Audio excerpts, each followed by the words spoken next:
മാധ്യമത്തിൽ കൊടുത്തു. ജിന്ന് സിഹിർ വിഷയത്തിൽ KJ-യും KNM-ഉം ചില കുട്ടിമല്ലാക്കന്മാരുടെയും മുസ്ലിയാക്കന്മാരുടെയും ആദർശത്തിന് വഴങ്ങിക്കൊടുത്തിരിക്കാന്ന് സംഘടനയെ പരിഹസിച്ചും വെല്ലുവിളിച്ചും അയാൾ മാധ്യമത്തിൽ വാർത്ത കൊടുത്തു. പക്ഷെ അയാൾ കുറ്റപത്രം എവിടെയില്ല. അയാൾക്കെതിരെ കുറ്റപത്രം ആരും കേൾക്കുന്നുമില്ല. രണ്ടാളുകളെ പുറത്താക്കും, ഒരാളെ കുറ്റപത്രം മാത്രം നാടായ നാട്ടിൽ വിശദീകരിക്കുന്നതിനാ. അപ്പൊ ഇതെല്ലാം ചില ദുരുദ്ദേശം ഇതിന് പിന്നിലുണ്ട് എന്ന് നിങ്ങൾ മനസ്സിലാക്കിക്കോളൂ. വാസ്തവത്തിൽ 23 നമ്പർ ഇട്ടത് എന്താണെന്നറിയോ?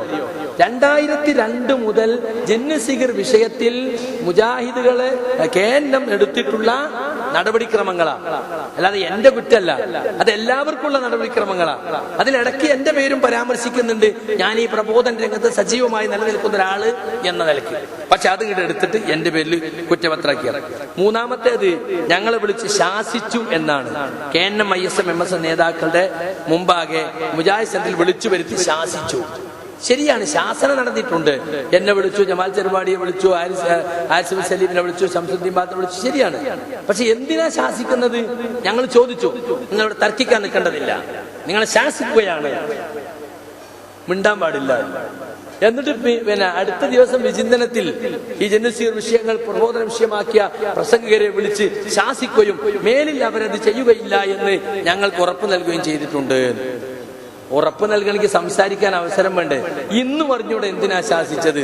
അതാണ് കുറ്റപത്രത്തിലെ 3-ാം നമ്പർ, 23-ൽ 3. നാലാമത്തേത് ഇസ്ലാഹ് മാസികയിൽ അബ്ദുൽ ജബ്ബാർ മൗലവി ഒരു ലേഖനം എഴുതിയിരുന്നു. അത് എന്റെ പേരിൽ ചാർജ്. സക്കരിയ സലാഹിയുടെ നേതൃത്വത്തിലുള്ള ഇസ്ലാഹിൽ അബ്ദുൽ ജബ്ബാർ മൗലവി ശിർക്കൻ വാദം എഴുതി പ്രചരിപ്പിച്ചു. അത് ഞാൻ എഴുതിച്ചതാ. അബ്ദുറഹ്മാൻ സലഫിയോട് പലവട്ടം പറഞ്ഞ ഞാനത് അറിയില്ല. ലേഖനം പുറത്തു വന്ന് വിവാഹിതമായ ശേഷം ഞാൻ തന്നെ അറിയുന്നത്. കണ്ടോ? അപ്പൊ അതെന്റെ പേരിൽ കുറ്റം 4-ാമത്തെ നമ്പറായി കൊടുത്തിരിക്കുക. ശിർക്കൻ വാദമാണെന്ന് ഇപ്പോൾ പറയുന്നു. ഈ അബ്ദുൽ ജബ്ബാർ മൗലവിയെ സ്റ്റേജിലിരുത്തി ആലപ്പുഴ ചന്ദിരൂരിൽ വെച്ച് പോലും ഈ അനസും ഹനീഫയും ന്യായീകരിച്ചിട്ടുണ്ട്. 2009 ലേഖനം വന്ന് 2011 ആറ്റിങ്ങിൽ വെച്ച് ന്യായീകരിച്ചിട്ടുണ്ട്. അവരൊക്കെ ന്യായീകരിച്ച പോലെ ഞാനും ന്യായീകരിച്ചു. പക്ഷെ എനിക്ക് മാത്രം കുറ്റപത്രം. കണ്ടോ? ഇത് നീതിയാണോ? ഇനി നിങ്ങൾ നോക്ക്, 5-ാമത്തെ കാര്യമായിട്ട് എടുത്തു പറഞ്ഞിട്ടുള്ളത് എന്താ? തിരുത്തു കൊടുക്കാൻ നീട്ടിക്കൊണ്ടുപോയി. ഇസ്ലാഹ് മാസികയിൽ ജബ്ബാർ മൗലവിയുടെ ലേഖനത്തിന് തിരുത്തു കൊടുക്കാൻ നീട്ടിക്കൊണ്ട് തിരുത്ത് എഴുതി അനസത് കയ്യിൽ വെച്ചിരുന്നു. അയാൾ ഡിസംബറിൽ തന്നു. ഡിസംബറിലൊക്കെ ഇറങ്ങിയ ശേഷം അപ്പൊ ജനുവരിയിൽ കൊടുത്തു. അത് ഞങ്ങളാണ് ഉത്തരവാദി. അനസ് തന്നെ 8 മാസം മുമ്പ് ബഹ്റൈനിൽ പോയിട്ട് ഒരു AP സുന്നിക്കാരൻ ചോദിച്ചു, 2007 ഏപ്രിൽ വന്നിട്ട് 2008 ജനുവരി വരെ നിങ്ങൾ താമസിപ്പിച്ചില്ലേ ഈ ഒരു ശിർക്കൻ വാദം തിരുത്താൻ? അനസ് പറഞ്ഞു, അത് ശിർക്കൻ വാദമല്ല, ആ എഴുതിയത് തിരുത്തുമല്ല. വ്യക്തമായി അദ്ദേഹം പറഞ്ഞില്ലേ ബഹ്റൈനിൽ വെച്ചിട്ട്? അത് തിരുത്തല്ല. ലേഖനം വരണ്ടേ, ആളുകൾ വായിക്കണ്ടേ, എതിരാളികൾ വിവാദമാക്കണ്ടേ, ചർച്ച വരണ്ടേ, കത്ത് വരണ്ടേ, അതിനൊക്കെ സ്വാഭാവികമായി ഉണ്ടാകുന്ന വൈകലാണെന്നാണ് അദ്ദേഹം പറഞ്ഞത്. എപ്പോൾ എന്റെ കുറ്റപത്രത്തിൽ അത് അനസിന് എങ്ങനെ സാധിക്കുന്നു? ഇത് 8 മാസം മുമ്പ് അത് തിരുത്തല്ലെന്നും അതിലൊരു സ്വാഭാവികതയ്ക്കെതിരായി ഒന്നും സംഭവിച്ചിട്ടില്ലെന്നും പ്രസംഗിച്ച ആള് എന്റെ കുറ്റപത്രം വായിച്ച് വിശദീകരിക്കുകയാണ്. നോക്കൂ നിങ്ങൾ, ഇങ്ങനെ സാധിക്കോ മനുഷ്യർക്ക് നേരെ എതിര് പ്രവർത്തിക്കാൻ? ഇനി സുഹൃത്തുക്കളെ നിങ്ങൾ നോക്കൂ. പിന്നെ 6-ാമത്തെ എന്താ അറിയോ?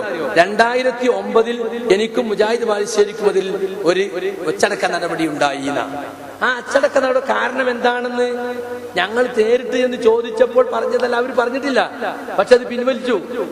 തേജസ് പത്രത്തിൽ വന്നു, 2 പ്രഭാഷകർക്കെതിൽ KNM നടപടിയെടുത്തു. പക്ഷെ പിറ്റേന്നു തന്നെ തേജസ്സിൽ KNM-ന്റെ വക അങ്ങനെ ഉണ്ടായിട്ടില്ല എന്ന് പറഞ്ഞിട്ട് ഒരു നിഷേധക്കുറിപ്പും തേജസ് ദിനപത്രത്തിൽ വരികയുണ്ടായി. 7/10/2009 തേജസ്. വാർത്ത അടിസ്ഥാനരഹിതം KNM. കോഴിക്കോട് കേരള ദൗലത്തുൽ മുജാഹിദീന്റെ 2 പ്രഭാഷകരെ സംഘടനയിൽ നിന്ന് പുറത്താക്കാൻ തീരുമാനിച്ചെന്ന തേജസ് വാർത്ത അടിസ്ഥാനരഹിതമാണെന്ന് KNM president TP Abdul Khader മദനിയും general secretary TP Abdul Khader മൗലവിയും അറിയിച്ചു. അതിന്റെ അടിയിൽ ലേഖകന്റെ വിശദീകരണം, KNM-ന്റെ 2 പ്രഭാഷകരെ 2 മാസം പൊതുപരിപാടിയിൽ നിന്ന് മാറ്റി നിർത്താനും പിന്നീട് നീക്കം ചെയ്യാനും തീരുമാനിച്ചു എന്ന വാർത്ത വിശ്വസനീയ കേന്ദ്രത്തിൽ നിന്നും ലഭിച്ചതാണ്. മറുപടി പറഞ്ഞോ KNM നേതാക്കൾ ഇതിന്? ആരാ കുറ്റക്കാര്? പത്രക്കാര് പറഞ്ഞു ഞങ്ങൾക്ക് വിശ്വസനീയ കേന്ദ്രം കിട്ടിയിട്ടാ കൊടുത്തത്. അപ്പൊ അടിസ്ഥാന ഇതെന്ന് പറഞ്ഞ അർത്ഥമല്ല. കാരണം തേജസ്സുകാരുടെ കയ്യിൽ ഫോൺ ചെയ്ത റെക്കോർഡുണ്ട്. ഇത് നൂർഷക്കാരോട് ചോദിച്ചു നോക്കിങ്ങള്, ആരാ അതിൽ കള്ളൻ? ഇതൊക്കെ ഒരു മതസംഘടനയ്ക്ക് ചേർന്നതാണോ? അപ്പൊ 2009 നടപടി. അന്ന് ആ നടപടി എന്ന സമയത്ത് മലപ്പുറം ഈസ്റ്റ് ജില്ലയിലെ ചില പ്രവർത്തകർ TP ഒന്ന് കണ്ട്, എന്താണ് TP ഇങ്ങനെയൊക്കെ? അപ്പൊ TP പറയാണ്, എന്താ ചെയ്യാ, അബ്ദുറഹ്മാൻ സലഫിക്ക് ഒരേ വാശി സക്കരിയാനെ പുറത്താക്കണോ. ആ വാശിക്കാരനെ അന്വേഷണ സമിതിയാക്കി, ജഡ്ജി അയാൾ തന്നെ, തീരുമാനം അയാൾ തന്നെ, കുറ്റപത്രം ഉണ്ടാക്കുന്ന അയാൾ തന്നെ, കുറ്റപത്രം വിശദീകരിക്കുന്ന അയാൾ തന്നെ, ആക്ഷേപം ഉന്നയിക്കാൻ ഞാൻ സമം KNM. അതാണ് ഇപ്പത്തെ സംഘടനയിലെ പ്രശ്നം. ആ പ്രശ്നമാണ് ഇന്നത്തെ ഈ അവസ്ഥയിൽ എത്തിച്ചത്. ഇനി 7ാമത്തെ എന്താ അറിയോ? 2010 വിചിന്തനത്തിൽ അബ്ദുൽ ജബ്ബാർ മൗലവിയുടെ ലേഖനം തെറ്റാണെന്ന് പറഞ്ഞുകൊണ്ട് അബ്ദുൽ ഖാദർ കരുമ്പിൽ ഒരു ലേഖനം എഴുതി. അതെന്താ എന്റെ കുറ്റപത്രത്തില്? ഞാനും അതിട്ട് എന്താ ബന്ധം? അപ്പൊ നമ്പർ തേക്കാണ്, 23 തികച്ച കോലാണ്. പിന്നെ കേട്ടോ, അമാനി മൗലവി എഴുതിയ ജിന്നും ശൈത്താനും എന്ന വ്യാഖ്യാന കുറിപ്പ് അത് പുസ്തകമാക്കാൻ തീരുമാനിച്ചു. അത് KNM-നോട് ആവശ്യപ്പെട്ടു. അതാണ് എന്റെ കുറ്റപത്രത്തിൽ ഒരു നമ്പർ 23-1. അത് എന്റെ കുറ്റ. പിന്നെ ഈ വിഷയത്തിൽ ഒരു പുസ്തകം ഇറക്കാൻ തീരുമാനിച്ചു. അതെന്റെ കുറ്റ. ഇതൊക്കെ എന്റെ കുറ്റപത്രമാണ്. 23-ലെ ഓരോന്നായി പറയണത്. 10 പ്രബന്ധങ്ങൾ പരിശോധിച്ച് ചർച്ച ചെയ്ത് KNM സർക്കുലർ ഇറക്കി. അത് ഒരു നമ്പർ, അതിന്റെ കുറ്റ. നോക്കണം നിങ്ങള്. യഥാർത്ഥ ചർച്ച നടന്നോ?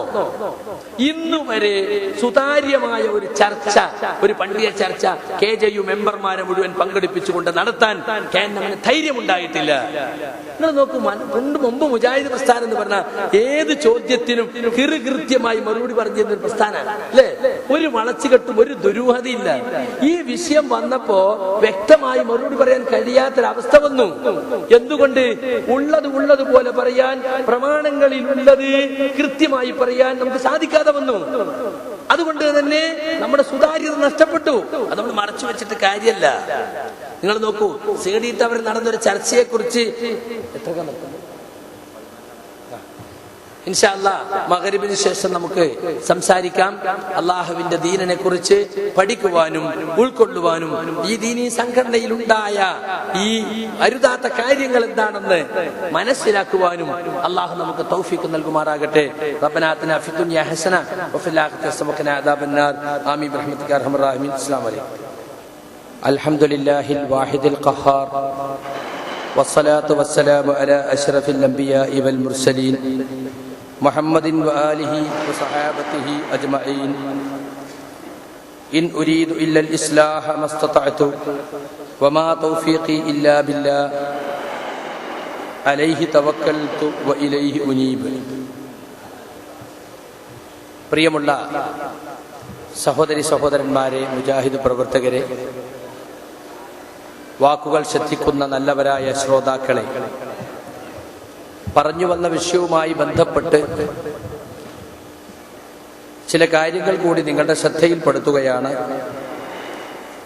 23 നമ്പറിട്ട് എന്റെ പേരിൽ കുറ്റപത്രം തയ്യാറാക്കി നാടുനീളെ അത് പ്രചരിപ്പിക്കുകയും വായിച്ചു വിശദീകരിച്ച് മുജാഹിദ് പ്രവർത്തകരെ തെറ്റിദ്ധരിപ്പിക്കുകയും ചെയ്യുന്ന ഈ വിഭാഗം ഇതുവരെയും ആ കുറ്റപത്രത്തിന്റെ കോപ്പി എനിക്ക് തരികയോ അതിൽ പറഞ്ഞ കാര്യങ്ങളെ കുറിച്ച് എനിക്ക് പറയാനുള്ളത് കേൾക്കുകയോ ചെയ്തിട്ടില്ല. ഞാൻ ചെയ്യാത്ത പറയാത്ത കുറ്റങ്ങൾ എന്റെ പേരിൽ ആരോപിച്ച് അടിച്ചേൽപ്പിച്ച് വ്യാജമായ തട്ടിപ്പുകൾ നിറഞ്ഞ ഒരു കുറ്റപത്രമാണ് വാസ്തവത്തിൽ ഇപ്പോൾ പ്രചരിപ്പിച്ചുകൊണ്ടിരിക്കുന്നത്.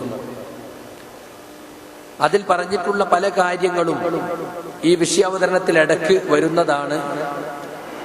എന്നിരുന്നാലും ഞാനത് ഇടക്ക് ഓർമ്മപ്പെടുത്താൻ ആഗ്രഹിക്കുകയാണ്.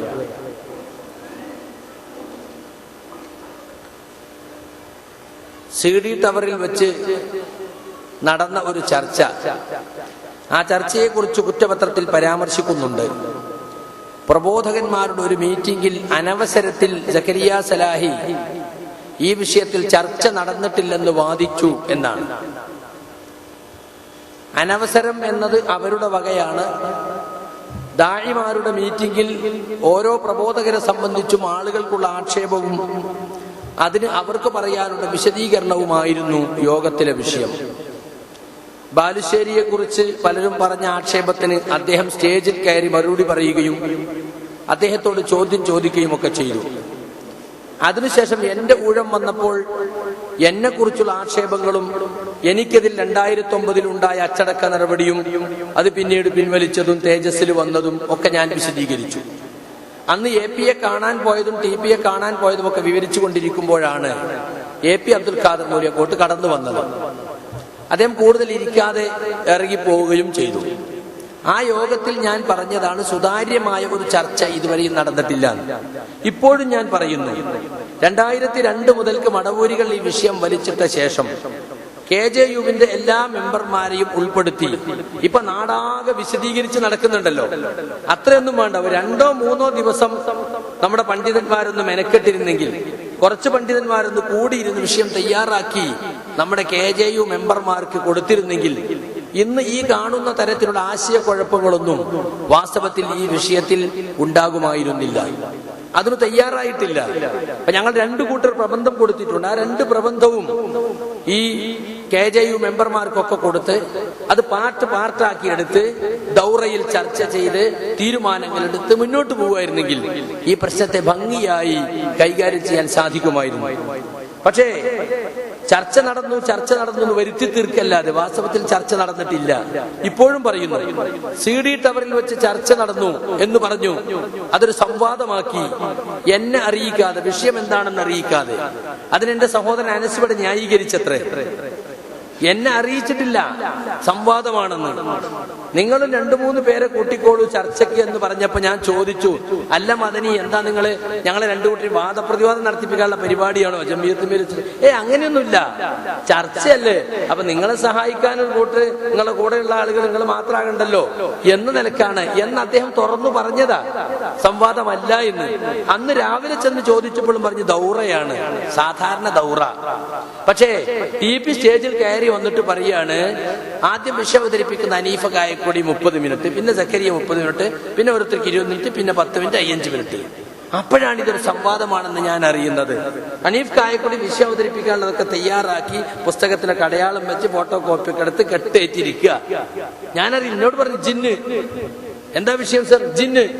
അപ്പൊ ഞാൻ ചോദിച്ചു, അതിന് ജിന്ന് എന്നൊരു വിഷയമുണ്ടോ? അതൊരു വലിയ വിഷയമല്ലേ, അതിലേത് ഭാഗമാണ് നമ്മളെ ചർച്ച? ആ ജിന്ന് നിങ്ങൾ പിന്നെ വിളിക്കും, അങ്ങനെ തരി.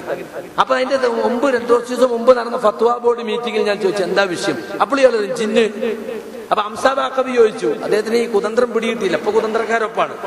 എന്താ മദനി നിങ്ങൾ ഈ ജിന്ന് അറിഞ്ഞത്? ജിന്നിന്റെ വുജൂദാണോ തസറുഫാത്താണോ എന്താണ്? ജിന്ന് ഉണ്ട് എന്നാണോ ജിന്നിന്റെ പ്രവർത്തനങ്ങളാണോ എന്നാ ചോദിക്കുന്നത്. അപ്പൊ അങ്ങനെ ഒഴിഞ്ഞു മാറി റുഖിയ ശർഇയ്യാണെന്ന് വിഷയം എന്ന് പറഞ്ഞിട്ടില്ല. പറഞ്ഞെങ്കിൽ എനിക്ക് അതനുസരിച്ച് ഒഴുകി വരാം. അപ്പൊ തവസ്സുലും ഇസ്തിഗാസയും അള്ളാഹുവിന്റെ ഔലിയാക്കളും ജുമുഅ ഖുതുബയും ഒക്കെ സാധാരണ പ്രസംഗിക്കുന്ന വിഷയങ്ങളാണ്. അങ്ങനത്തെ ഒരു വിഷയമാണെങ്കിൽ നമുക്ക് ചർച്ചയ്ക്ക് കൂടുതൽ എന്ത് ചെയ്യേണ്ടതില്ല, പ്രത്യേകിച്ച് കിതാബും ഫത്വയും ഒന്നും ഒരുക്കേണ്ടതില്ല. ഇതങ്ങനെയല്ല. കേരളത്തെ സംബന്ധിച്ചിടത്തോളം തികച്ചും പുതിയ ഒരു ചർച്ചാ വിഷയമാണത്. സ്വാഭാവികമായും അങ്ങനെ ഒരു ചർച്ചയായതുകൊണ്ട് നേരത്തെ അറിയിക്കാതെയാണ് ചർച്ച നടത്തിയത് എന്നത് ചർച്ച ധൈര്യമായി സംഘടിപ്പിക്കാൻ ഇവർക്ക് കഴിവില്ല, പ്രാപ്തിയില്ല എന്നതിന്റെ തെളിവാണത്. എന്നിട്ട് ഞാൻ ആദ്യം തന്നെ കയറിയിട്ട് പറഞ്ഞു, മദനി നിങ്ങൾ ചെയ്തത് വഞ്ചനയാണ്. നിങ്ങൾ ഒരാളോട് മാത്രം വിഷയം പറഞ്ഞു, എന്നോട് വിഷയം പറഞ്ഞില്ല. ഇതൊരു സംവാദമാണെന്ന് പറഞ്ഞില്ല. അതുകൊണ്ട് നിങ്ങൾക്ക് അങ്ങനെ ചർച്ച ചെയ്യണമെന്ന് ആത്മാർത്ഥതയുണ്ടെങ്കിൽ ഇപ്പോൾ ഞാൻ പറയുന്നു, ഇവിടെ വെച്ച് ഡേറ്റ് തീരുമാനിച്ചോളൂ. എന്റെ മുമ്പിൽ ഇരിക്കുന്ന ഈ KJUവിന്റെ എക്സിക്യൂട്ടീവ് മെമ്പർമാരും ഫത്വ ബോർഡ് മെമ്പർമാരും ഞങ്ങൾ 2 ആളുകൾ, ജൂനിയർമാരായ ഞങ്ങൾ 2 ആളുകൾ അല്ലെങ്കിൽ 3 ആളുകൾ ആ വാഗ്വാദം നടത്തി, വാക്പയറ്റ് നടത്തിയിട്ട് അതിന് തീരുമാനിക്കേണ്ടവരല്ലല്ലോ. ഇവർക്കൊക്കെ നിങ്ങൾ ഞങ്ങൾ 2 കൂട്ടരും പ്രബന്ധം കൊടുക്കുക, എന്നിട്ട് അവരൊക്കെ പഠിച്ചു വരട്ടെ, പാർട്ടായിട്ട് നമുക്ക് ചർച്ച ചെയ്യാം എന്ന് ഞാൻ അവിടെ വെച്ച് പറഞ്ഞു. അത് ഇന്ന് വരെയും എന്നെ അറിയിക്കാതെ ആയതുകൊണ്ട് ഞാൻ പ്രത്യേകിച്ച് ഒരുങ്ങിയിട്ടൊന്നുമില്ല. ജിന്ന് എന്നുള്ള വിഷയമാണ്. അപ്പൊ അതുമായിട്ട് എന്ത് ചർച്ചയും വരാമല്ലോ. ദൗറയല്ലേ, ഒരു വാഗ്വാദമല്ലല്ലോ. പുസ്തകങ്ങളൊക്കെ കൊണ്ടുവന്നു, ഒരു ഭാഗം ചർച്ച പതിറ്റ് ബന്ധപ്പെട്ട ബുക്ക് എടുക്കാം എന്ന നിലക്ക്. പക്ഷെ ഉണ്ടായത് അങ്ങനെയാണ്. എന്നിട്ട് അബ്ദുൽ സുല്ലമിയും പറഞ്ഞു, നിങ്ങൾ ഈ 2 പ്രബന്ധം ഞങ്ങൾക്കൊന്ന് തരും. കാരണം പ്രബന്ധം ആരെ കണ്ടിട്ടുള്ളൂ? ജൂറി മാത്രം. KNM KJU പ്രസിഡന്റ് സെക്രട്ടറിമാരും ഫത്വ ബോർഡ് ചെയർമാൻ അടങ്ങുന്ന 5 അംഗ ജൂറി. വേറെ ആരും പ്രബന്ധം കണ്ടിട്ടേ ഇല്ല. അപ്പൊ ആ പ്രബന്ധമൊക്കെ ഞങ്ങൾക്കൊക്കെ തരും, ഞങ്ങളൊക്കെ പഠിക്കട്ടെ, ഞങ്ങളും ചർച്ചയിൽ പങ്കെടുക്കട്ടെ എന്ന് അബ്ദുൽ സ്വലം അവിടെ വെച്ചും ആവശ്യപ്പെട്ടു. ആ ചർച്ചയെ സംബന്ധിച്ച് സക്കരിയ സലാഹി അറിഞ്ഞിട്ടില്ല എന്ന് പറഞ്ഞത് ശരിയല്ല. ചർച്ച നടക്കുന്നത് എനിക്കറിയാം, പക്ഷെ സംവാദമാണെന്ന് അറിഞ്ഞിട്ടില്ല, വിഷയം റുഖിയ ശർഈയാണെന്ന് അറിഞ്ഞിട്ടില്ല. എന്തിനാ ഇങ്ങനെ തട്ടിപ്പ് നടത്തുന്നത്? വൈജ്ഞാനിക ഭീരുത്വമാണിത്. അല്ലെങ്കിൽ ഇങ്ങനെ വാക്വയറ്റ് നടത്തി പഠിപ്പിക്കപ്പെടേണ്ടവരാണോ KJU-വിന്റെ മെമ്പർമാർ? അതുകൊണ്ട് സുഹൃത്തുക്കളെ, അതാണ് CD ടവർ ചർച്ചയെ സംബന്ധിച്ച് എനിക്ക് പറയാനുള്ളത്. അത് തന്നെയും 2011 ജൂൺ മാസത്തിലാണ് നടക്കുന്നത്. അതെന്തിനാന്നറിയോ? അപ്പെന്താ ചർച്ച? അപ്പൊ റുഖിയ ശർഈ ചർച്ചകൾ എന്തിനാ? അതിൽ ചില അജണ്ടകളുണ്ട്. 2011 ജൂൺ മാസത്തിൽ CD ടവറിൽ വെച്ച് നടന്നൊരു ഗ്രൂപ്പ് മീറ്റിംഗ് ഉണ്ട്. ആ ഗ്രൂപ്പ് മീറ്റിംഗോട് കൂടിയാണ് യഥാർത്ഥത്തിൽ തെരഞ്ഞെടുപ്പിൽ സംഘടന പിടിച്ചെടുക്കാനുള്ള തന്ത്രങ്ങൾ മെനയുന്നത്. അതിൽ നൂർഷാ പങ്കെടുത്തിട്ടുണ്ട്, അബ്ദുറഹ്മാൻ സൽഫി പങ്കെടുത്തിട്ടുണ്ട്, അതുപോലെ തന്നെ കണ്ണൂർ ജില്ലയിൽ നിന്നും കാസർഗോഡ് ജില്ലയിൽ നിന്നും മലപ്പുറം ജില്ലയിൽ നിന്നും പലരും പങ്കെടുത്തിട്ടുണ്ട്. ഇവരടങ്ങുന്ന ഈ ഗ്രൂപ്പ് മീറ്റിംഗ് ആണ് വാസ്തവത്തിൽ എറണാകുളത്ത് വെച്ച് നടത്താൻ തീരുമാനിച്ചതായിരുന്നു. അതിന് മുമ്പ് നടന്ന പയ്യന്നൂരിലെ ഗ്രൂപ്പ് മീറ്റിംഗിൽ വെച്ച് എറണാകുളത്ത് നടത്താൻ തീരുമാനിച്ച് പിന്നെ അങ്ങോട്ട് മാറ്റിയതാ. അവരാണ് യഥാർത്ഥത്തിൽ ഇങ്ങനെയുള്ള തീരുമാനങ്ങളൊക്കെ യഥാർത്ഥത്തിൽ എടുത്തിട്ടുള്ളത്. അത് തെരഞ്ഞെടുപ്പിൽ കാണുകയും ചെയ്തു. ആ ഗ്രൂപ്പ് മീറ്റിംഗിൽ പങ്കെടുത്തടത്തൊക്കെ, ആ പങ്കെടുത്ത ആളുകളുടെ ജില്ലകളിലൊക്കെ തെരഞ്ഞെടുപ്പ് കലാപത്തിൽ കലാശിച്ചിട്ടുണ്ട്. കഴിഞ്ഞ KNM തെരഞ്ഞെടുപ്പ് എന്ന് പറയുന്നത് KNM-ന്റെ ചരിത്രത്തിൽ തന്നെ തുല്യതയില്ലാത്ത അക്രമങ്ങളും അനീതികളും സ്വജനപക്ഷപാതിത്വവും എമ്പാടും നടന്നിട്ടുള്ള ഒരു തെരഞ്ഞെടുപ്പാണ്. ഭരണഘടനാനുസൃതമായ പല അവകാശങ്ങളും ലംഘിക്കപ്പെട്ടു. ഇല്ലാത്ത കാര്യങ്ങൾ വിജ്ഞാപനത്തിൽ എഴുതി ചേർത്തു. വിജ്ഞാപനത്തിൽ ഉണ്ടായിരുന്ന എന്താണെന്നറിയോ? 40 വയസ്സിന് താഴെയുള്ള ISM-ലോ മറ്റോ ഭാരവാഹിയായ ആളുകളൊന്നും KNM-ന്റെ എക്സിക്യൂട്ടീവിൽ വരാൻ പാടില്ല, യൂണിറ്റ് എക്സിക്യൂട്ടീവിൽ വരാൻ പാടില്ല. ശാഖ എക്സിക്യൂട്ടീവിൽ വന്നില്ലെങ്കിൽ മേഖലയിലില്ല. KNM-ന്റെ ഭരണഘടന അനുസരിച്ച് എക്സിക്യൂട്ടീവ് മെമ്പർമാരാണ്, ശാഖ എക്സിക്യൂട്ടീവ് മെമ്പർമാരാണ് മേഖലയിലെ ജനറൽ ബോഡി. എന്നിട്ടോ പലയിടത്തും അവർ ഇത് നടപ്പിലാക്കി. KNM ഭരണഘടന അനുസരിച്ച് 18 വയസ്സ് തികഞ്ഞ ആർക്കും മെമ്പർഷിപ്പ് എടുക്കാം, അയാൾക്ക് സംസ്ഥാന സെക്രട്ടറി വരെ ആകാം, പ്രശ്നമില്ല. പക്ഷെ അതിനെ ഹൈജാക്ക് ചെയ്യാൻ വേണ്ടി ഈ കോക്കസ് ഒരു പുതിയ ക്ലോസ് കൊണ്ടുവന്നു. അതവർ പലയിടത്തും നടപ്പിലാക്കി. പലയിടത്തും ഇലക്ഷൻ നടക്കുമ്പോ 40 വയസ്സ് താഴെ മാറിയിരിക്കും, തെരഞ്ഞെടുപ്പിൽ തന്നെ അവർ പങ്കെടുപ്പിക്കില്ല, അങ്ങനെ നടത്തി. അതേസമയത്ത് അവർക്ക് കോക്കസിന് കുറച്ച് സ്വാധീനം കിട്ടുന്നുള്ളിടത്തോ ആ ക്ലോസ് നടപ്പിലാക്കിയില്ല. ISM-കാരൊക്കെ എടുത്ത് അവർക്ക് പറ്റിയ ആളാണെങ്കിൽ. അപ്പൊ പഠനവും കൂടുതൽ അന്വേഷണവും ആദർശബോധവും ഒക്കെയുള്ള ചെറുപ്പക്കാർ KNM-ൽ വരാൻ പാടില്ല. അകലാനികളായ, ബുദ്ധിക്ക് പ്രാധാന്യം കൊടുത്ത് പ്രമാണത്തെ തള്ളുന്ന രാഷ്ട്രീയ പാർട്ടിയെ പോലെ കളിക്കുന്ന കോക്കസുകാർ മാത്രമേ വരാൻ പാടുള്ളൂ എന്ന് തീരുമാനിച്ചു. അതേ നിങ്ങൾ നോക്ക്, ISM-ന്റെ സംസ്ഥാന vice president doctor Sulfikar Ali, അയാൾ എങ്ങനെ വന്നു KNM-ൽ? ഈ നിയമം അയാൾക്ക് ബാധകല്ല. അതേസമയം സയ്യിദ് മുഹമ്മദ് ഷാക്കിർ വന്നില്ല. കാരണം എന്താ? വരാൻ പാടില്ല എന്ന് അവർ തീരുമാനിച്ചതാണ്, കോക്കസ് തീരുമാനിച്ചതാണ്. സംസ്ഥാന കൗൺസിൽ വരെ എത്തിയുള്ളൂ. അപ്പൊ ഇത് വളരെ ഗൂഢമായി എഴുതി ചേർത്തതാണ് ഈ ക്ലോസ്. ഈ ക്ലോസ് പലർത്തും നടപ്പിലാക്കി. അവസാനം ഒരാൾ കോടതിയിൽ പോയി ഇങ്ങനെ ഒരു ക്ലോസ്. അപ്പൊ കൊടുത്ത മറുപടി എന്താണെന്നറിയോ? യുവാക്കൾ കൂടുതൽ വന്നിട്ട് തീവ്രവാദ ലോബി സംഘടനയെ കൈയടക്കുമെന്ന് പേടിച്ചിട്ടാണ് ഞങ്ങൾ അവർ ക്ലോസ് വെച്ചത്. ഇത്ര കാലം ഇവരുടെ കൂടെ ഈ ആദർശത്തിന് വേണ്ടി പോരാടിയ ISM-ന്റെ പ്രവർത്തകർ NDF-നെതിരിലും ഇവിടുത്തെ തീവ്രവാദ പ്രവർത്തനങ്ങൾക്കെതിരിലും മുസ്ലിം ചെറുപ്പക്കാരെ വഴി നടത്താൻ, നല്ല മാർഗത്തിലേക്ക് നയിക്കാൻ പ്രവർത്തിച്ചിട്ടുള്ളവർക്കെതിരിൽ ഉത്തരവാദപ്പെട്ട ഒരു സംഘടനയുടെ ഇലക്ഷൻ കമ്മീഷണർ എഴുതി കൊടുത്തതാണ് ISM-ലെ കുട്ടികൾ തീവ്രവാദികളുണ്ടെന്നല്ല ഇതിന്റെ അർത്ഥം അല്ലേ? ഇത്ര വൃത്തികെട്ട ഒരു കോക്കസ് ആണ് സുഹൃത്തുക്കളെ ഭരിച്ചുകൊണ്ടിരിക്കുന്നത്. നിങ്ങൾക്കറിയാം, ചുങ്കത്തറയിൽ കുറെ ആളുകൾക്ക് മെമ്പർഷിപ്പ് തന്നെ കൊടുത്തില്ല. എന്താ? ഒരു ജിന്നുകളാണ്. മറ്റുള്ളവരൊക്കെ പിന്നെ ശൈത്താന്മാരാ, ജിന്നുകളാണ്, മെമ്പർഷിപ്പ് കൊടുത്തില്ല. കേസാണ് ഇപ്പോഴും. 7-ലധികം കേസുകൾ കോടതിയിലാണ് ഇന്ന്. അതന്നെ 100 പരാതിന്റെ ആളുകൾ കൊടുക്കാഞ്ഞിട്ടാ.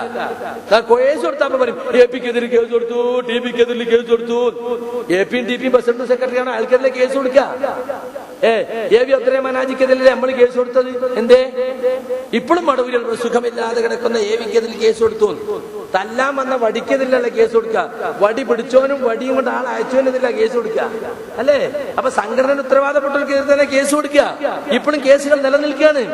എന്തെല്ലാം അക്രമങ്ങൾ! ഒരു ഭാഗം കൊടുത്ത പരാതികളൊന്നും പരിഗണിക്കൂല, മറുഭാഗം കൊടുത്ത പരാതികളൊക്കെ അപ്പോഴക്കപ്പോൾ പരിഗണിക്കും. അത് മാത്രമല്ല, ഒരു തെരഞ്ഞെടുപ്പ് പ്രചാരണമായിട്ടാണ് KJU വിശദീകരണ യോഗങ്ങൾ നടന്നത്. അതിന്റെ ഉദ്ഘാടനം എറണാകുളത്തായിരുന്നു. ഈ CD ടവർ മീറ്റിംഗ് കഴിഞ്ഞ് തൊട്ടടുത്ത ആഴ്ച ജമിയത്തുൽ ഉലമയുടെ മീറ്റിംഗ്, അതിൽ TP പറയാണ് എല്ലാവരും ഈ യോഗത്തെ പറ്റി അഭിപ്രായം പറയണം. CD ടവർ മീറ്റിംഗിന്റെ അവസാനത്തെ നാടകത്തിന്റെ അവസാനം എന്തായോ TP കയറിയിട്ട് പറയാണ് സക്കരിയാന്റെ ഒന്നുമില്ല എന്ന് മനസ്സിലായി. ഇപ്പൊ ഞങ്ങളെയൊക്കെ എന്തെങ്കിലും ഉണ്ടാവും എന്ന് വിചാരിച്ചിരുന്നു. എന്നെ അറിയിക്കാതെ, എനിക്ക് വിഷയം തരാതെ സംവാദമാക്കി എന്നെ ഒറ്റപ്പെടുത്തി ചർച്ച ചെയ്തിട്ട് ഇയാൾ കയറിയിട്ട് പറയാ സക്കരിയാന്റെ ഒന്നുമില്ല എന്ന് മനസ്സിലായി, അതുകൊണ്ട് KJന്റെ തീരുമാനം 100% സത്യമാണെന്ന് ബോധ്യപ്പെട്ടു എന്നൊരു കൈയടിച്ച് പാസാക്കി. ഇത്ര ഉളുപ്പ് കെട്ട ഒരു വർഗമായി ഇവർ മാറിയല്ലോ എന്ന് വളരെ ഖേദത്തോടെ ഞാൻ പറയാണ്. എന്നിട്ട് തൊട്ടടുത്ത ആഴ്ച കൂടുന്ന KJ മീറ്റിംഗിൽ TP പറയാണ് എല്ലാവരും CD ടവർ മീറ്റിംഗിനെ പറ്റി അഭിപ്രായം പറയണം. എന്നിട്ട് ഓരോരുത്തർ കയറിയിട്ട് സക്കരിയ സലാഹിക്കൊന്നും സമർത്ഥിക്കാൻ സാധിച്ചില്ല, സക്കരിയ സലാഹിന്റെ തെളിവില്ല, നമ്മുടെ തീരുമാനമാണ് ശരിയെന്ന് തെളിഞ്ഞു, അതുകൊണ്ട് എല്ലായിടത്തും വിശദീകരിക്കണം. അത് ഗ്രൂപ്പ് തീരുമാനമാണ്. അതെന്തിനായി വിശദീകരിക്കുന്നത്? തെരഞ്ഞെടുപ്പ് വരാൻ പോകുന്നുണ്ട്. ആഗസ്റ്റിൽ വിജ്ഞാപനം വരും. അപ്പൊ ജൂണിൽ തുടങ്ങുകയാണ്. എറണാകുളത്ത് നിന്ന് തുടങ്ങി, ഗ്രൂപ്പ് നേതാവിന്റെ നാട്ടിൽ നിന്ന് തുടങ്ങി വിശദീകരണം. ആളുകൾ ചോദ്യം ചോദിച്ചു, വിഷമമായി. അതോടുകൂടി ചോദ്യം ചോദിപ്പിക്കൽ നിർത്തി. ഈ വിശദീകരണ യോഗങ്ങളാണ് മുജാഹിദ് പ്രസ്ഥാനത്തെ ഇന്ന് ഈ കാണുന്ന തരത്തിൽ വ്യക്തമായ 2 ചേരികളാക്കി തിരിച്ചത്. യൂണിറ്റിൽ 2 ചേരി, മണ്ഡലത്തിൽ 2 ചേരി, ജില്ലയിൽ 2 ചേരി, പള്ളി കമ്മിറ്റി 2 ചേരി, സ്ഥാപനങ്ങളുടെ കമ്മിറ്റിയിൽ 2 ചേരി. ബോധപൂർവം നമ്മുടെ സംസ്ഥാന കമ്മിറ്റി സ്പോൺസർ ചെയ്ത് ഭിന്നിപ്പിച്ചതാണിത്. മഹല്ലുകളെ ഭിന്നിപ്പിച്ചു, ചേട്ടനി അനിയനും തമ്മിൽ തെറ്റിച്ചു. നിങ്ങൾ ആലോചിച്ച് നോക്കൂ, എന്തൊരു ദുരന്തമാണ് വന്നത്. ഭിന്നിപ്പും ചേരിപ്പോരും ഉണ്ടായാൽ നമുക്ക് പോയി പറയാനുള്ളവരാ സംസ്ഥാന നേതാക്കൾ. അവർ തന്നെ ഭിന്നിപ്പ് സ്പോൺസർ ചെയ്ത് ആളുകളിലേക്ക് വലിച്ചെറിഞ്ഞു കൊടുക്കുന്ന നിന്ദ്യാവഹമായ കാഴ്ചയാണ് നാം കണ്ടത്. ഈ ഗ്രൂപ്പ് മീറ്റിംഗുകളാണ് ഇന്ന് മുജാഹിദ് പ്രസ്ഥാനത്തെ ഇത്രമാത്രം ദുഷിപ്പിച്ചത്. എനിക്ക് മെമ്പർഷിപ്പ് നിഷേധിച്ചു. ഇല്ല, കാരണം ഞാൻ ഉള്ളാൾ സെമിനാറിൽ, ഹദീസ് സെമിനാറിൽ പങ്കെടുത്തു. എന്താ ഉള്ളാൾ ഹദീസ് സെമിനാറിന്റെ കഥ? കാസർഗോഡ് ഹദീസ് സെമിനാർ കഴിഞ്ഞപ്പോ ചേകനൂരികൾക്കും ഹദീസ് നിഷേധികൾക്കും ഞങ്ങൾക്കും വേണം ഒരു സെമിനാർ എന്ന് മംഗലാപുരം ഭാഗത്തെ കുട്ടികൾ പറഞ്ഞു. ഞാൻ ഡേറ്റ് കൊടുത്തു. അപ്പോഴേക്കും അവിടെ ഇതുപോലത്തെ ഒരു കോക്കസ് ഉണ്ട്. അവിടുത്തെ SKSM എന്ന് പറയുന്ന സൗത്ത് കർണാടക സലഫി മൂവ്മെന്റ് KNMന്റെ വാലായി പ്രവർത്തിക്കുന്ന ഒരു കോക്കസ് ഉണ്ട്. ആ കോക്കസ് ഈ ഹദീസ് സെമിനാർ നടക്കാൻ പാടില്ല. കാരണം കാസർഗോഡ് ഹദീസ് സെമിനാർ നടന്നതോടുകൂടി ഈ കോക്കസിന് അവിടെ പിടുത്തം വിട്ടു. കാസർഗോഡ് KNM കമ്മിറ്റി ഫുള്ളായിട്ട് നമ്മുടെ കൂടെ വന്നത് അതുകൊണ്ടാ. അത് മനസ്സിലാക്കിയിട്ട് അവരെന്ത് ചെയ്തു? ഹദീസ് സെമിനാർ നടക്കാൻ പാടില്ല. KNM നടപടിച്ചിട്ട് തൽക്കാലം അത് നിർത്തിവെപ്പിച്ചു. അപ്പൊ KNM നേതാക്കൾ പറഞ്ഞു ഹദീസ് സെമിനാറിനൊന്നും ഞങ്ങൾ എതിരല്ല, നിങ്ങൾ തമ്മിൽ തർക്കമുള്ളതുകൊണ്ട് ഡേറ്റ് ഒന്ന് മാറ്റിക്കോളൂ. അങ്ങനെ 2 കൂട്ടം ഡേറ്റ് മാറ്റാൻ തീരുമാനിച്ചു. പക്ഷെ ഇവരെന്ത് ചെയ്തു എന്നറിയോ? SKSMന്റെ 56 യൂണിറ്റിലെ പ്രസിഡന്റ് സെക്രട്ടറിയും വിളിച്ചിട്ട് ഒരു മീറ്റിംഗ് ഉണ്ട് എന്ന് വിളിച്ചു. എന്നിട്ട് അതിലേക്ക് രഹസ്യമായി അബ്ദുൾ റസാഖ് ബാഖവിയെ വിളിച്ചു. എന്നിട്ട് അവിടെ ജിന്നും ചീറും ചെയ്ത്താനും ഒക്കെ പറഞ്ഞിട്ട് ശിശുവിശാക്കി. അപ്പൊ ഞാൻ അന്ന് അവിചാരിതമായി അവിടെ മംഗലാപുരത്തെ പരിസര പ്രദേശത്തുണ്ട്. കുട്ടികൾ എന്നെ വിളിച്ചു, ഇതാ നിങ്ങളെ കുറിച്ച് ഇങ്ങനെ ഇല്ലാത്ത ആക്ഷേപങ്ങൾ അബ്ദുൾ റസാഖ് ബാഖവിയോട് പറയുന്നുണ്ട്, നിങ്ങൾ വരാൻ റെഡിയാണോ? ഞാൻ ഇപ്പൊ റെഡിയാണ്, വണ്ടി കൊടുത്തയച്ചോളൂ. അപ്പൊ കുട്ടികൾ വന്ന് 1/2 മണിക്കൂർ സക്കരിയ സലാഹി ഇവിടെ വരും, ചർച്ചയ്ക്ക് തയ്യാറുണ്ടോ എന്ന് ചോദിച്ചു. അപ്പൊ അവരൊഴിഞ്ഞു മാറി. എന്ന് മാത്രല്ല, താടി നരച്ചിട്ട് കറുപ്പിച്ച, വസ്ത്രം താഴ്ത്തി കൊടുക്കുന്ന, താടി നീട്ടാൻ തയ്യാറില്ലാത്ത ആളുകളെയാണോ നിങ്ങൾ ഇങ്ങനെയുള്ള യോഗത്തിന് എഴുന്നള്ളിച്ചു കൊണ്ടുവരുന്നതെന്ന് സദസ്സിന് ചോദ്യം ഉണ്ടായി, പ്രശ്നമായി. അങ്ങനെയാണ് അവിടെ വെച്ച് കുട്ടികൾ തീരുമാനിച്ചു, ഇതും ഇനി വിട്ടാൻ പറ്റൂല, സക്കരിയ സലാഹിക്ക് അവസരം നിഷേധിക്കുകയും ചെയ്യാം, അദ്ദേഹത്തെ കുറിച്ച് 56 യൂണിറ്റിൽ ആളുകളെയും വിളിച്ചിട്ട് തെറ്റിദ്ധരിപ്പിക്കുകയും ചെയ്യാം, അത് പറ്റൂല. അപ്പൊ അവര് പറഞ്ഞു, എന്നാ ശരി, വേറൊരു ദിവസം യോഗം വിളിക്കൂ, ഈ 56 യൂണിറ്റിൽ ആളുകളെയും വിളിച്ചിട്ട് സക്കരിയ സലാഹിക്ക് വിശദീകരിക്കാൻ അവസരം കൊടുക്കും. അത് കൊടുക്കൂല എന്ന് പറഞ്ഞു. അങ്ങനെയാണ് ഹദീസ് സെമിനാർ തീരുമാനിച്ചത്. ഹദീസ് സെമിനാറിന്റെ തലേന്ന് വരെ പറഞ്ഞു, ഇങ്ങനെ ഒരു അവസരം സക്കരിയ സലാഹിക്ക് കൊടുക്കുകയാണെങ്കിൽ അദ്ദേഹത്തെ കുറിച്ചുള്ള കുപ്രചരണങ്ങൾ നമ്മുടെ പ്രവർത്തകരുടെ മുമ്പിൽ വിശദീകരിക്കാൻ അവസരം കൊടുത്താൽ ഞങ്ങൾ ഹദീസ് സെമിനാർ ക്യാൻസൽ ചെയ്യാം, അത് നിങ്ങൾ ലെറ്റർ പാഡിൽ എഴുതി തരണം. തയ്യാറായില്ല. അങ്ങനെയാണ് ഹദീസ് സെമിനാർ നടന്നത്. ആ ഹദീസ് സെമിനാറിൽ പങ്കെടുക്കരുതെന്ന് KNM എന്നോട് പറഞ്ഞിട്ടില്ല, SKSM എന്നോട് പറഞ്ഞിട്ടില്ല. KNM നേതാക്കൾ ഡേറ്റ് മാറ്റാൻ പറഞ്ഞു, ആ ഡേറ്റ് മാറ്റുകയും ചെയ്തിട്ടുണ്ട്. അതിന്റെ അടിസ്ഥാനത്തിലാണ് ഞാൻ പോയത്. എന്നിട്ട് അതെനിക്കെതിരെ കുറ്റപത്രമായിട്ട് ഇപ്പോൾ എഴുതി കൊണ്ടുവന്നിരിക്കുകയാണ്. അതിനെയും നമ്മുടെ സഹോദരൻ അനസ് ഇവിടെ തെറ്റിദ്ധരിപ്പിക്കാൻ ശ്രമിച്ചത് കൊണ്ടാണ് ഞാൻ ആ കാര്യം ഇവിടെ പ്രത്യേകിച്ച് ഓർമ്മപ്പെടുത്തിയത്. എന്നിട്ട് എനിക്ക് മെമ്പർഷിപ്പ് നിഷേധിച്ച് ഞാൻ നേതാക്കളെ കാണാൻ പോയപ്പോ ഞാൻ അവരോട് ചോദിച്ചു, ശരി, ആ സെമിനാറിൽ ഞാൻ എന്തെങ്കിലും ഒരു കാര്യം എന്നെ ഖുർആനിനും സുന്നത്തിനും എതിരായി പറഞ്ഞത് നിങ്ങൾക്ക് പറയാൻ സാധിക്കുമോ എന്ന് ചോദിച്ചു. സാധിക്കില്ല, പറഞ്ഞിട്ടില്ല, അത് നമ്മൾ വാദപ്രതിവാദം നടത്തണ്ട എന്ന് പറഞ്ഞിട്ട് എന്നെ ഒഴിവാക്കി. എനിക്ക് മെമ്പർഷിപ്പ് കിട്ടി. കണ്ട നിങ്ങൾ. അപ്പൊ ഈ തരത്തിലുള്ള പ്രവർത്തനങ്ങളാ ഇത്. എനിക്കെതിരിൽ മാത്രം നിങ്ങൾ വിചാരിക്കണ്ട. കഴിഞ്ഞ ISMന്റെ കമ്മിറ്റി കൗൺസിൽ തെരഞ്ഞെടുപ്പ് നടക്കാൻ പോവുക. തെരഞ്ഞെടുപ്പിൽ KNM പ്രതിനിധിയായിട്ട് ഞാൻ പോകും. അബ്ദുറഹ്മാൻ സലഫി പറയാ. എന്നിട്ട് അവിടെ ഞാനൊരു പാനൽ അവതരിപ്പിക്കും. ആ പാനൽ അംഗീകരിച്ചിട്ടില്ലെങ്കിൽ ISMനെ പിരിച്ചുവിട്ടിട്ട് ഞാൻ ഇങ്ങ് പോരും എന്ന് കൗൺസിലിന് മുമ്പ് ഇയാൾ വീരവാദം മുഴക്കി. അപ്പൊ കൂടെ പോകുന്ന മറ്റൊരു സെക്രട്ടേറിയറ്റ് മെമ്പർ പറഞ്ഞു, അത് ശരിയല്ലല്ലോ, ഭരണഘടനാപരമായി തെരഞ്ഞെടുക്കപ്പെടല്ലേ വേണ്ടത്, നിങ്ങൾ പാനൽ അവതരിപ്പിക്കുക, അത് അംഗീകരിക്കില്ലെങ്കിൽ പിരിച്ചുവിടുക, ഇതൊക്കെ ശരിയാണോ സലഫി എന്ന് ചോദിച്ചിട്ട് കൂടെയുള്ള സെക്രട്ടേറിയറ്റ് മെമ്പർ തയ്യാറാകാത്തത് കൊണ്ട് അത് നടന്നില്ല എന്ന് മാത്രം. അന്ന് ഇവര് ഒരു പാനൽ വന്നു, 15 മിനിറ്റ് സമയം കൊടുത്തു, ഇനിയൊരു പാനൽ ഉണ്ടോ, ഒറ്റ പാനലും വന്നില്ല. അതുകൊണ്ടാണ് ISMൽ അത് നടപ്പിലായത്. അപ്പൊ ISMനെ തിരിച്ചുവിടാൻ ഇവർക്ക് പരിപാടിയുണ്ട്, MNSMനെ തിരിച്ചുവിടാൻ പരിപാടിയുണ്ട്. എല്ലാ ഇസ്ലാഹി സഭയിലും ഒരു കോക്കസ് ഉണ്ടാക്കിയിട്ടുണ്ട്. ജമിയത്തുൽ ഉലമ വിശദീകരണം എന്ന് പറഞ്ഞിട്ട് അടിച്ചേൽപ്പിച്ച വിശദീകരണം പല സ്ഥലത്തും പറഞ്ഞു. ഞങ്ങൾ ആകെ ഇവിടെ 5 ആളുള്ളൂ, ഇവിടെ ആ വിശദീകരണം വേണ്ട. പലയിടത്തും വിശദീകരണം കൊണ്ട് നമ്മൾ ആളുകൾ ചിദ്രിക്കാണ്. ഒരു പള്ളിയും മദ്രസയും നാട്ടിലെ ദഅവത്തും നിങ്ങൾ പ്ലീസ് ദയവ് ചെയ്ത് ഇങ്ങോട്ട് വരല്ലേ, അത് പറ്റില്ല. സംഘടനാപരമായ കാര്യമാണ്. അടിച്ചേൽപ്പിച്ച് മേധാവിത്വം. കാരണം എന്താ, അത് നടന്ന അവിടെ 2 കഷ്ണമാണ്. ഇത് തെരഞ്ഞെടുപ്പ് പ്രചരണമായിരുന്നു. തെരഞ്ഞെടുപ്പ് പ്രചരണമായിരുന്നതിന് തെളിവ് TPയുടെ പ്രസംഗം തന്നെയാണ്. നിങ്ങൾ കേൾപ്പിച്ചോടിക്കും TP പ്രസംഗിച്ചത്. നേരെ മറിച്ച് നമ്മുടെ പ്രസ്ഥാനത്തിൽ ഒരു ചർച്ച വരുന്നു, അല്ലാഹു അല്ലാത്തവരെ വിളിച്ച് പ്രാർത്ഥിക്കാൻ പാടുണ്ടോ, പാടില്ല, അവസാനിപ്പിക്കണം നമ്മളിവിടെ. കണ്ടോ ഒന്നുകൂടി. എന്നാൽ മുജാഹിദുകളുടെ ആശയങ്ങൾ മുജാഹിദിന്റെ ശത്രുക്കൾക്കും വളരെ വ്യക്തമായി അറിയാം.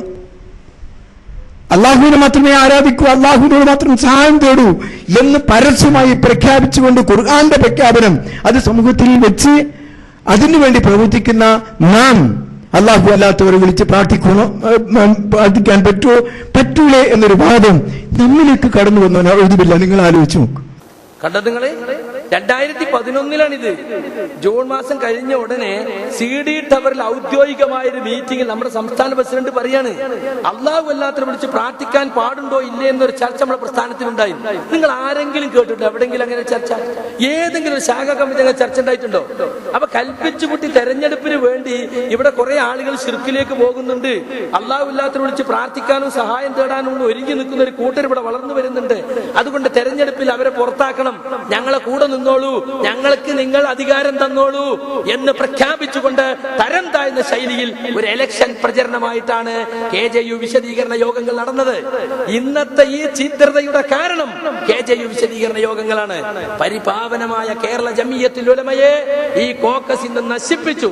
ഇന്ന് ജമിയത്തുൽ ഉലമ എന്ന് കേൾക്കുന്നത് ആളുകൾക്ക് വെറുപ്പും അറപ്പുമായി. കാരണം എന്താ, ജമിയത്തിനെ തെരഞ്ഞെടുപ്പ് ആവശ്യങ്ങൾക്ക് വേണ്ടി ഉപയോഗിച്ചു. അടിച്ചേൽപ്പിച്ച വിശദീകരണങ്ങൾ ഇസ്ലാഹി സെന്ററുകളിൽ വിശദീകരണം കഴിഞ്ഞാൽ 2 കഷ്ണം, ജില്ലാ കമ്മിറ്റികളിൽ 2 കഷ്ണം. കണ്ണൂരില് ഇലക്ഷന് മെമ്പർഷിപ്പ് ഒക്കെ വിതരണം കഴിഞ്ഞു, പക്ഷെ വിശദീകരണം നടന്നിട്ടില്ല. അപ്പൊ എന്ത് ചെയ്തു? വിശദീകരണം നടക്കാൻ നമ്മളെ ഉദ്ദേശം നടക്കൂലല്ലോ.